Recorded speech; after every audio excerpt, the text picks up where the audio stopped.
अस्सलाम वालेकुम everyone, this is Bilal from video सरकार और ये है VWS एक्स्ट्रा का 45th एपिसोड। और अगर मैं ये कहूं कि ये VWS एक्स्ट्रा के अब तक जितने भी एपिसोड मैंने ये दोबारा वापस आने के बाद रिसेंटली अपलोड किए हैं उनमें सबसे एक्साइटिंग एपिसोड होने वाला है, तो शायद वो गलत ना हो, क्योंकि आज जो खबरें हैं ना वो बड़ी खबरें हैं। वो ऐसी खबरें हैं जो कि सिर्फ एक डिवाइस को इफेक्ट नहीं करती, वो हर चीज को इफेक्ट कर रही हैं। और यही वजह है कि आप लोगों को मेरी जो एक्साइटमेंट है वो भी फेस करने में आ रही होगी थोड़ी बहुत। भाई खबरें जो है वो काफी इंटरेस्टिंग हैं, तो मैं अपनी बातों से आपको ज्यादा बोर नहीं करता और पहली खबर की तरफ चलते हैं, जो कि ब्लूमबर्ग पे लगी हुई है लेकिन पाकिस्तान के रिलेटेड है। तो जब भी कोई अच्छी खबर किसी इंटरनेशनल मीडिया आउटलेट की तरफ से रिपोर्ट होती है और उसमें पाकिस्तान का नाम होता है तो खुशी आती है। और ये खबर है Pakistan mobile distributor plans biggest private sector IPO। अब जिनको नहीं पता IPO क्या होता है, तो इसको इनिशियल पब्लिक ऑफरिंग कहा जाता है। आपको ये बात तो पता ही होगी कि पूरी दुनिया में जो कंपनीज हैं वो एक पॉइंट पर आने के बाद पब्लिक हो जाती हैं। पब्लिक होने का मतलब ये होता है कि वो अपने शेयर्स जो हैं वो नॉर्मल लोगों के लिए अलाउ कर देती हैं, नॉर्मल जो कंज्यूमर है उनको परचेस कर सकता है। और अब जो कंपनी इन क्वेश्चन है वो एयरलिंक कम्युनिकेशन है, और एयरलिंक वही ब्रांड है जो कि पाकिस्तान के अंदर एक बहुत बड़ा मोबाइल डिस्ट्रीब्यूटर भी है। तो मोबाइल की कंपनीज जिनमें आप बात कर लें टेक्नो की, आप बात कर लें आईटेल की, आप बात कर लें इवन आईफोन्स की, इन सब बड़ी कंपनीज के साथ एयरलिंक जो है वो ऑलरेडी काम कर रहा है, इवन सैमसंग और हवावे। और अब इनने रिसेंटली अपना जो असेंबली प्लांट है वो भी लगाया है लाहौर के अंदर। बाय द वे उसकी जो इनॉग्रेशन सेरेमनी थी, I made a proper video about it. अब जाकर वो अपना जो पहला IPO है वो करने वाले हैं। और इस IPO के अंदर जो सबसे इंपॉर्टेंट बात है वो ये है कि ये नॉन स्टेट IPOs में सबसे हाई जो अमाउंट का IPO है वो होने वाला है। और इनका जो रेज करने का अमाउंट है वो अराउंड 5.85 बिलियन रुपीज़ है, जो कि तकरीबन $36 मिलियन बनता है। तो ये काफ़ी बड़ी अमाउंट रेज करने की कोशिश कर रहे हैं। हाउएवर देखने में आएगा कि ये किस तरह से इस चीज़ को कर पाते हैं और ये किस तरफ जाता है। लेकिन you know I am very happy कि कोई पाकिस्तानी कंपनी ऐसा कर रही है। और यहाँ पर मैं ये चीज़ भी बताना चाहूँगा कि जितनी भी कंपनीज किसी भी तरह से टेक्नोलॉजी के रिलेटेड होती हैं उनके IPOs में जनरली लोग बहुत ज़्यादा इन्वेस्ट करते हैं, क्योंकि उनके ग्रो होने के चांसेस जो होते हैं वो एक नॉर्मल कन्वेंशनल कंपनी से काफ़ी ज़्यादा होते हैं, क्योंकि टेक्नोलॉजी बहुत तेज़ी से इवॉल्व करती है। फॉर एग्जाम्पल अगर एक कंपनी है जो घी बनाती है तो उसके ग्रो होने के चांसेस उतने ज़्यादा नहीं है बनस्बत एक कंपनी जो मोबाइल बनाती है। और यही वजह है कि एयरलिंक के ग्रो होने के चांसेस भी काफ़ी ज़्यादा है। और इनका जो पहला IPO है वो अगस्त 30 को जो है वो आने वाला है, और देखते हैं कि क्या सिचुएशन रहती है। अगली खबर जो हमारे सामने आ रही है वो PUBG के रिलेटेड आ रही है, जहां पर PUBG की जो प्री रजिस्ट्रेशन है वो कंप्लीट हो चुकी है। और अब इनकी जो iOS के ऊपर प्री रजिस्ट्रेशन है वो स्टार्ट हो रही है। और ये PUBG की नई गेम जिसका नाम PUBG न्यू स्टेट होने वाला है उसके रिलेटेड है। यहाँ पर जो एंड्रॉइड यूजर्स थे वो ऑलरेडी प्री रजिस्टर कर चुके हैं। तो अगर आप इस पॉइंट पर गूगल प्ले स्टोर पर जाते हैं और रजिस्ट्रेशन करने की अटेम्प्ट करते हैं तो भाई आपको कोई भी रजिस्ट्रेशन का बटन नज़र नहीं आएगा। उसके पीछे रीज़न ये है कि ये ऑलरेडी कंप्लीट हो चुकी है। लेकिन आईफोन्स के लिए इनकी जो रजिस्ट्रेशन है वो अगस्त के अंदर ओपन होनी है, और उसके बाद अक्टूबर में जाकर हमें इनका जो एक्चुअल फाइनल वर्जन है वो देखने को मिल जाएगा। तो अगर आप आईफोन यूज़र हैं आई वुड सजेस्ट कि आप रेगुलरली चेकआउट करते रहें PUBG न्यू स्टेट के पेज को, बिकॉज हो सकता है कि आपको iOS की जो रजिस्ट्रेशन है उसका मौका मिल जाए और आप इस गेम को पूरी दुनिया में सबसे पहले चलाने वाले लोगों में बन जाए। PUBG एक बहुत बड़ा नाम है इस पॉइंट पर गेमिंग में। और अगर आप बात करते हैं बैटल रॉयल गेम्स की तो आई थिंक PUBG उस चीज़ से काफ़ी हद तक लिंक भी हुई है। और यहाँ पर पाकिस्तान में तो मोबाइल गेमिंग में काफ़ी ज़्यादा पॉपुलर भी है। नेक्स्ट न्यूज़ जो हमारे सामने आ रही है वो पाकिस्तान रेलवे की तरफ से है। एंड यू नो कभी कभार ऐसा होता है कि आपकी गवर्नमेंट कंपनीज कुछ ऐसा करती हैं कि आपको बड़ा ब्रिलियंट लगता है। लाइक एग्जैक्टली ये मूव अच्छा है या नहीं वो तो एक अलग चीज़ है, बट वैसे ये मूव बहुत ब्रिलियंट है। और ये मूव है कि पाकिस्तान रेलवे अनवैक्सीनेटेड पैसेंजर्स को 10% एक्स्ट्रा चार्ज करेगी। तो अगर आपका वैक्सीनेशन की डेट आई हुई है और आपने वैक्सीनेशन नहीं लगवाई तो आपको 10% एक्स्ट्रा चार्जेस देने पड़ेंगे। और ये जो चीज़ है ना, लाइक ये वो तरीक़ेकार है जिसको यूज़ करते हुए इंटरनेशनली भी काफ़ी मुल्क जो हैं वो अपनी आवाम में चीज़ों को बेहतर तरीके से कंट्रोल करते हैं। और मेरे ख्याल से हमारी गवर्नमेंट को भी इसी तरह के स्टेप्स जो हैं वो लेने चाहिए। हमारे यहाँ जनरली जो होता था वो ये होता था कि या तो हम बिल्कुल छोड़ देते हैं और या हम बहुत एक्सट्रीम हो जाते हैं, जबकि इस तरह के मेजर्स जो हैं वो मेरे हिसाब से ज़्यादा इफेक्ट डालते हैं, क्योंकि इस तरह की जो चीज़ है, अब जब कोई बंदा 10% एक्स्ट्रा पे कर रहा होगा तो वो रिश्वत भी नहीं लगा सकता और उसको पे भी करना पड़ेगा। तो इस तरह की जो छोटी छोटी चीज़ें हैं ना, ये मेरे हिसाब से करनी चाहिए। और पहले हमें खबर आई थी कि वो सिम ब्लॉक कर रहे हैं, वो भी मेरे हिसाब से एक अच्छा मूव था। ऑल दो हमारे यहाँ थोड़ा सा मसला ये भी है कि ओवरऑल सिस्टम्स की भी काफ़ी हद तक फेलियर रहता है, और काफ़ी ऐसे लोग हैं जो मेरे सामने हैं वैक्सीनेशन लगवाना चाह रहे हैं लेकिन रश की वजह से नहीं लगवा पा रहे, तो वो चीज़ ज़रूर है, लेकिन फिर भी एक अच्छा मूव है। नेक्स्ट न्यूज़ जो आ रही है, मतलब एक ऐसी न्यूज़ है जिसको सुनकर शायद गूगल थोड़ा सा एम्बैरस हो, और ये न्यूज़ है गूगल के नए टेंसर प्रोसेसर के रिलेटेड। मैंने कल परसों एक खबर दी थी कि गूगल पिक्सल 6 डिवाइसेस जो है वो ऑफिशियल हो चुकी हैं, और उनके साथ गूगल का अपना पहला प्रोसेसर जो कि गूगल टेंसर के नाम से आ रहा है वो भी ऑफिशियल हो गया है। तो ये गूगल पिक्सल सीरीज में पहला फ़ोन होगा जिसके अंदर लगा हुआ प्रोसेसर गूगल खुद बना रही है। लेकिन अब ये खबर आ रही है कि एक्चुअल में ये जो प्रोसेसर है सैमसंग के एक प्रोसेसर को रीब्रांड करके लेकर आया जा रहा है, और ये जो प्रोसेसर रीब्रांड हो रहा है उसका नाम Exynos 9855 होने वाला है। अब इंटरेस्टिंग बात यह है कि यहाँ पर जो प्रोसेसर आ रहा है, ये जो Exynos का करंट लाइनअप है जिसके अंदर सैमसंग के फ़ोन्स आ जाते हैं, तो अगर आपके पास S21 अल्ट्रा है पाकिस्तान में, तो आपके पास जो उसके अंदर प्रोसेसर लगा हुआ है वो Exynos 2100 है। और जो अब नए फ़ोन्स आने वाले हैं जिनके अंदर उम्मीद की जा रही है कि S22 में जाकर चेंजिंग आएगी, उसमें Exynos 2200 आ रहा है जिसमें AMD के ग्राफिक्स आ रहे हैं, और वो ग्राफिक वाली साइड से बहुत कमाल होने वाला है। तो ये इन दोनों प्रोसेसर के दरमियान में है जो प्रोसेसर ये टेंसर वाला है, और उम्मीद की जा रही थी कि ये जो प्रोसेसर है सैमसंग लॉन्च करेगी अपनी नेक्स्ट सीरीज़ के फ़ोन के साथ, जो कि अब फोल्डेबल फ़ोन्स होने वाले हैं। तो नोट सीरीज़ क्योंकि इस साल स्किप हो रही है तो उसके साथ हमें कोई भी माइनर या मेजर अपग्रेड देखने को नहीं मिल रही, और यही वजह है कि वो प्रोसेसर जो सैमसंग काम कर रही थी उस पर काफ़ी टाइम से, वो गूगल अपने टेंसर के नाम से लॉन्च कर रही है। लेकिन यहाँ पर फिर भी हमें गूगल को कहना चाहिए कि वो बड़ा अच्छा काम कर रहे हैं, बिकॉज अभी भी इसके अंदर काफ़ी हद तक गूगल इन्वॉल्व होगी, और अब जो गूगल का कंट्रोल है इस प्रोसेसर के ऊपर वो बहुत ज़्यादा होगा as compared to the processor अगर सैमसंग इसको खुद बनाती। अगली खबर जो हमारे सामने आ रही है वो ऑनर की तरफ से आ रही है, और आपको रिसेंटली खबर मिली थी कि Honor is now separated from Huawei, और उसके बाद क्या हुआ कि ऑनर के फ़ोन्स के अंदर जो गूगल है वो वापस आ चुका है, और अब ऑनर एक बैक ट्रेंड के ऊपर चल पड़ी है जहां पर चाइना के अंदर रिसेंटली उनने बहुत ज़्यादा ग्रोथ जो है वो देखी है। और ये जो ग्रोथ है ये साल की ग्रोथ नहीं है, लाइक ये 5.7 से 8.4 सिर्फ 2 महीने में गए हैं, तो इनकी मंथ ऑन मंथ ग्रोथ है जो कि एज अ कंपनी बहुत ज़्यादा है। आप देख सकते हैं 38% इनने पहले मंथ में इंक्रीज़ लिया है, और उसके बाद 27.5% इनने दूसरे मंथ में इंक्रीज़ लिया है, तो ये काफ़ी बड़ा जंप है। और अगर इसी तरह ऑनर चलता रहा तो Honor can really come back, और मेरे ख्याल से पाकिस्तानी मार्केट में भी ऑनर के बहुत ज़्यादा यूज़र हैं और ऑनर को पसंद करते हैं। लाइक मेरा पहला एंड्रॉयड स्मार्टफोन जो कि मैंने अपने शौक से ख़रीदा था वो ऑनर था, जिसको मैंने अपने पैसों से ख़रीदा था, जिसमें टोटल मेरे पैसे थे। और वैसे जो मेरा पहला एंड्रॉयड फ़ोन था वो उस टाइम पर आई थिंक HTC का ऑनर V था, कुछ इस तरह करके उसका नाम था। लेकिन this was the first phone Honor का जो मैंने ख़रीदा था, और मेरा अपना पहला फ़ोन था एंड्रॉयड का। तो ऑनर के काफ़ी फैंस हैं, और काफ़ी चीज़ें ऐसी हैं जो ऑनर के इकोसिस्टम में लोगों को पसंद भी हैं।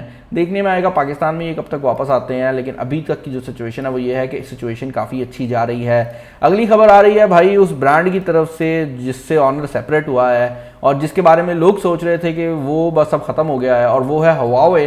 लेकिन ऐसा नहीं है। रिसेंटली हवावे की तरफ से हमें एक नया पेटेंट देखने को मिला है जिसमें एक नया डिवाइस जो है वो दिखाई जा रही है। अब देखने में तो ये लग रहा है कि एक फोल्डेबल फ़ोन है, लेकिन असल में ना तो ये एक फोल्डेबल फ़ोन है और ना ही ये एक रोलेबल फ़ोन है। इसके अंदर बेसिकली जो डिस्प्ले है वो आपके मोबाइल फ़ोन पे स्लाइड होगा, तो जब आप इसके डिस्प्ले को खींचेंगे तो ये फ़ोन बड़ा हो जाएगा और आपको डिस्प्ले जो है वो ज़्यादा मिल जाएगा। और जब आप इसको अंदर की साइड पे मूव करेंगे तो बेसिकली आपका जो बैक वाला हिस्सा है वो स्लाइड होगा और आपका जो मोबाइल फ़ोन है वो क्लोज हो जाएगा। तो एक बड़ा डिस्प्ले और एक छोटा डिस्प्ले आप इस फ़ोन में हासिल कर सकते हैं, और इसके अंदर वही फ़ायदा मिलेगा जो रोलेबल फ़ोन्स में मिलता है कि आपको जितना डिस्प्ले चाहिए आप उतना निकाल सकते हैं। जबकि नॉर्मल फोल्डेबल फ़ोन हैं उनमें या तो आप क्लोज पोजीशन पे होते हैं या ओपन पोजीशन पे होते हैं, लेकिन इसमें क्योंकि आप स्ट्रेच कर रहे हैं तो जितना डिस्प्ले आपको चाहिए आप उतनी एस्पेक्ट रेशियो बना सकते हैं। हाउएवर इसमें ये चीज़ भी बड़ी इंपॉर्टेंट है कि इसके लिए सॉफ्टवेयर किस तरह काम करेगी वो देखने में आएगा।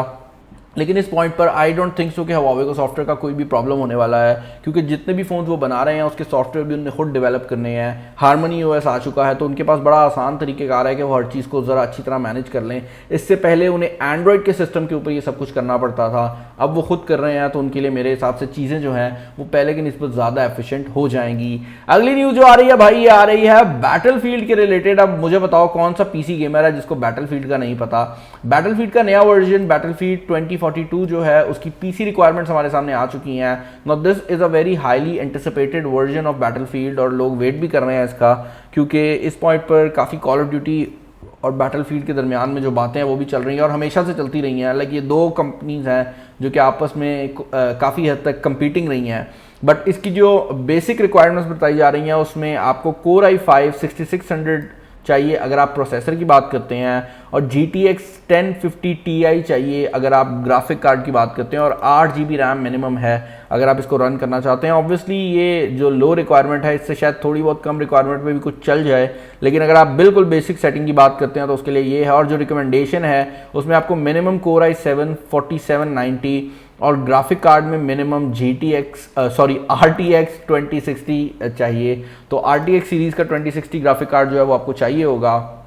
अब इस गेम के रिलेटेड मैं बहुत ज़्यादा एक्साइटेड हूँ, और मैं ये बात बताते हुए एक और चीज़ भी अनाउंस करना चाहूँगा, और वो ये है कि हमारा रिसेंटली जो वीडियो हमने सैमसंग के LED TV के रिलेटेड की, उस पर बहुत ज़्यादा अच्छा रिस्पॉन्स आया है। तो हम अपने मेन चैनल के ऊपर जो कंप्यूटर का सामान है और जो कंप्यूटर के ग्राफिक कार्ड्स हैं उनके रिव्यूज़ जल्द ही लेकर आने वाले हैं। तो you are going to see a lot of computer content in the recent time. तो वो जो एक वाइब बन गई है ना हमारे टेक चैनल की कि हम सिर्फ मोबाइल फ़ोन्स को कवर करते हैं, वो अब जाने वाली है और आपको काफ़ी ज़्यादा मज़ा आने वाला है। अगली खबर जो हमारे सामने आ रही है भाई, वो बड़ी ही इंटरेस्टिंग किस्म की न्यूज़ है, और ये न्यूज़ किसी हद तक अच्छी भी लग रही है मुझे। और वो न्यूज़ ये है कि फाइनली इस्लामाबाद हाई कोर्ट ने कह दिया है भाई कि कोई रीज़न नहीं बनती टिकटॉक को बैन करने की, और ये बात उनने PTA को बोली है।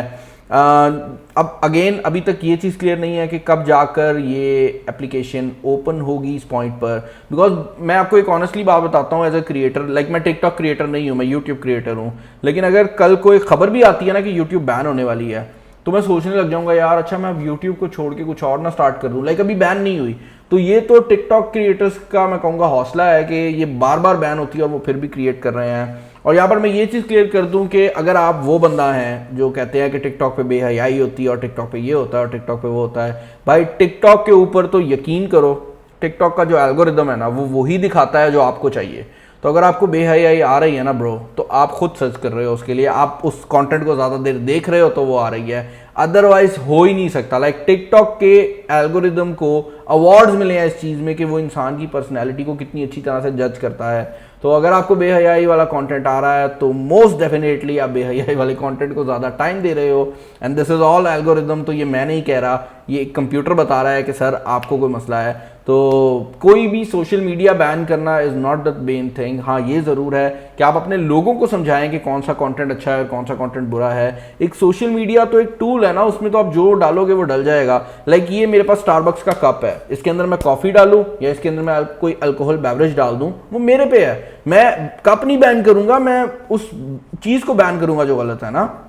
तो ये चीज़ है। और वैसे तो मेरे ख्याल से पाकिस्तान में ये चीज़ आ जानी चाहिए इस पॉइंट के ऊपर कि हम सब एडल्ट्स हैं और सबको अपनी अपनी ज़िंदगी गुजारने का हक है। हमें दूसरे की ज़िंदगी को कंट्रोल करना छोड़ना पड़ेगा अगर हम एज अ कॉम तरक्की करना चाहते हैं, क्योंकि हमारा बहुत बड़ा मसला है कि हम सब पुफियाँ हैं और हम सब जो हैं वो दूसरे के काम में टांग अड़ाना चाहते हैं। खैर खबर से बात आगे जा रही है तो मैं आगे चलता हूँ। और अगली खबर जो हमारे सामने आ रही है ये पाकिस्तान के नए इलेक्ट्रॉनिक वोटिंग मशीन्स के रिलेटेड है, जो कि रिसेंटली दिखाई गई हैं और इमरान खान साहब की तरफ से इस पर बहुत ज़्यादा पुश था। और ये जो इलेक्ट्रॉनिक मशीन्स हैं इनके अंदर जो सबसे इंटरेस्टिंग चीज़ है वो ये है कि इनके जो स्टेप्स बताए जा रहे हैं वो कुछ इस तरह करके हैं कि जब ये मशीन वहाँ रिसीव होगी तो सबसे पहले तो इलेक्शन जो ऑफिसर है वो इसकी सील रिमूव करेगा, उसके बाद इनको ऑन करके यूजर्स को दे दिया जाएगा और आप इसके थ्रू बटन प्रेस करेंगे और आपको जिसका भी वोट आपने डालना है आप उस बंदे को सेलेक्ट करेंगे और उसके बाद आपका जो बैलेट पेपर है वो प्रिंटेड फॉर्म में सामने आ जाएगा। इसका फ़ायदा ये मिलेगा कि एक तो क्योंकि वो प्रिंटेड फॉर्म में सामने आएगा और मशीन की तरफ से प्रिंट हो रहा होगा तो फेक होने के चांसेस बहुत कम है, और दूसरा फ़ायदा ये होगा कि मशीन अपने अंदर भी रिकॉर्ड रख रही होगी, तो बाद में जब कोई ऑडिट होता है या कोई पार्टी कहती है कि यार यहाँ पर रिगिंग हुई है, तो उस टाइम पर भी इस मशीन के थ्रू टेस्ट हो सकता है। और ये मशीन विदाउट इंटरनेट और वाईफाई भी काम कर सकती है, क्योंकि ऑब्वियसली सब कुछ ये इंटरनली स्टोर कर रही हैं। तो अच्छी चीज़ है कि हर चीज़ में डिजिटल जो मैकेनिज्म्स हैं उनको लेकर आया जा रहा है, बिकॉज डिजिटल चीज़ को चीट करना is much more difficult than cheating something जो कि मैं ये कहूँगा कि आप नॉर्मल फॉर्म में कर रहे हैं। स्टैम्प कॉपी करना बड़ा आसान है, लेकिन वही चीज़ जब डिजिटल हो जाती है तो उसको हैक करना इज़ मच मोर डिफिकल्ट। हो सकता है, ऐसा नहीं है कि हो नहीं सकता, लेकिन बहुत मुश्किल है। अगली न्यूज़ जो हमारे सामने आ रही है ये वीवो के रिलेटेड है, और यहाँ पर Vivo X70 की जो स्पेसिफिकेशंस हैं वो Geekbench के ऊपर लीक आउट हो गई हैं। और Vivo X70 जो है काफ़ी इंटरेस्टिंग डिवाइस बनती हुई नज़र आ रही है। Vivo X60 सीरीज़ पाकिस्तान में इन्हें लॉन्च की थी और एक काफ़ी अच्छी सीरीज़ भी गई थी। कुछ चीज़ें ज़रूर थी जो कि ये इंप्रूव कर सकते हैं, लेकिन ओवरऑल एक काफ़ी अच्छी सीरीज़ थी। और अब Vivo X70 जो है वो हमारे सामने आ रही है, और इसके अंदर जो सबसे मज़ेदार चीज़ बताई जा रही है वो ये है कि इसके अंदर हमें क्वालकॉम स्नैपड्रैगन जो 870 है वो देखने को मिल सकता है। और इसके अलावा जो सबसे बड़ी बात है वो ये है कि यहाँ पर जो आपको कैमरा सेंसर देखने को मिलेगा वो बेसिकली वही सेंसर है जो आपको Vivo के पहले Pro Plus डिवाइसेस में मिल रहा था, और ये हमारे नॉर्मल X60 के प्रोसेसर से बड़ा होने वाला है। एक और चीज़ जो कि यहाँ पर काफ़ी ज़्यादा इंटरेस्टिंग है वो ये है कि इस प्रोसेसर के साथ जो इमेज सिग्नल प्रोसेसर है, तो बेसिकली आपको जो प्रोसेसर बोल रहा था मैं, सेंसर बोलना था मैंने, जो सेंसर है वो बड़ा मिलेगा, और जो प्रोसेसर है इमेज सिग्नल प्रोसेसर वो प्रोसेसर भी Vivo का इन हाउस डेवलप्ड है। मैंने कुछ टाइम पहले खबर दी थी कि Vivo, Xiaomi, ये जितनी भी कंपनीज हैं सबसे पहले अपना ISP इमेज सिग्नल प्रोसेसर बना रही हैं और उसके बाद ये अपना पूरा प्रोसेसर डेवलप करना चाह रही हैं। और अब जो खबर आ रही है वो ये आ रही है कि इसका जो बेस वेरिएंट है फ़ोन का वो स्नैपड्रैगन 870, जबकि इसका जो प्रो वेरिएंट है वो स्नैपड्रैगन 888 के साथ आएगा, और उसके अंदर जो ISP होगा वो Vivo का अपना होगा। अब आपको यहाँ पर ये भी समझना पड़ेगा कि Vivo एक ऐसा ब्रांड है जो कैमरा पे बहुत फोकस करता है, तो वो अपने लिए जब इमेज सिग्नल प्रोसेसर बनाएगा तो चांसेस हैं कि वो काफ़ी अच्छी क्वालिटी का भी होगा। फाइनल न्यूज़ जो हमारे पास आ रही है ना, ये मेरे ख्याल से आज की सबसे बड़ी न्यूज़ भी है, और ये न्यूज़ है Huawei Mate 50 सीरीज़ के रिलेटेड। अब अगर आपको नहीं पता तो Huawei ने रिसेंटली अपनी P50 सीरीज़ को लॉन्च किया है, जो कि उनकी फ्लैगशिप फ़ोन है, और अब लॉन्च हुआ है ये मोबाइल फ़ोन, और एक ऐसी कंपनी की तरफ से जो 5G में सबसे आगे थी, और उस मोबाइल फ़ोन के अंदर 5G की सपोर्ट अवेलेबल नहीं है। तो P50 4G चिप के साथ लॉन्च हुआ है। उसके पीछे रीज़न ये है कि अमेरिका ने बेसिकली कंपनीज पे ये रिस्ट्रिक्शन लगाई हुई है कि अगर कोई भी कंपनी ये चाहती है कि वो Huawei के साथ काम करे तो इस पॉइंट पर वो उन्हें सिर्फ 4G कंपोनेंट्स दे सकते हैं। तो even though Huawei P50 series के अंदर आपको स्नैपड्रैगन 888 देखने को मिल जाता है, लेकिन फिर भी उसका 4G वेरिएंट लगाया गया है, क्योंकि technically Snapdragon 5G variant supply नहीं कर सकता था। और कोई भी चाइनीज़ कंपनी इस पॉइंट पर इतना अच्छा काम नहीं कर रही कि वो अपने आप में रहते हुए एक मुकम्मल 5G मॉडेम बना सकें जो कि मोबाइल फ़ोन में जा सके, और यही वजह है कि Huawei को ये mobile phone without 5G launch करना पड़ा है। हाउएवर अगर आप 2022 की बात करते हैं तो तब तक उम्मीद की जा रही है कि चाइनीज़ कंपनीज कुछ आ जाएंगी जो कि अपना 5G वर्जन बना सकेंगी, और यही वजह है कि फिर Huawei बेसिकली स्नैपड्रैगन से प्रोसेसर लेगा और उस प्रोसेसर को यूज़ करते हुए जो 5G फ़ोन है वो बनाएगा। और यहाँ पर इंटरेस्टिंग बात ये भी है कि ये जो 5G फ़ोन्स होने वाले हैं इनके अंदर जो एक्चुअल 5G चिप होगी वो Huawei चाइनीज़ कंपनी की यूज़ करेगा, और Qualcomm का स्नैपड्रैगन 898 लेगा जो कि बजाते खुद 4G वेरिएंट में आएगा, लेकिन उसके साथ 5G की जो ऑप्शन है वो Huawei खुद डाल लेगा और Huawei वापस आ जाएगा ट्रैक पे। Huawei की Harmony OS भी रिसेंटली रिवील की गई थी, तो उसके लिए भी बड़ा एक्साइटिंग रहा है, और मुझे लग रहा है कि कुछ टाइम में Huawei के वापस आने के चांसेस जो है वो बहुत ज़्यादा बढ़ जाएंगे। चैनल पर नए हैं, चैनल को सब्सक्राइब कर लीजिएगा, वीडियो को लाइक कर दीजिएगा, दोस्तों शेयर कर दीजिएगा, और इस वीडियो में इतना ही हमेशा की तरह। This is Bilal signing off. Allah.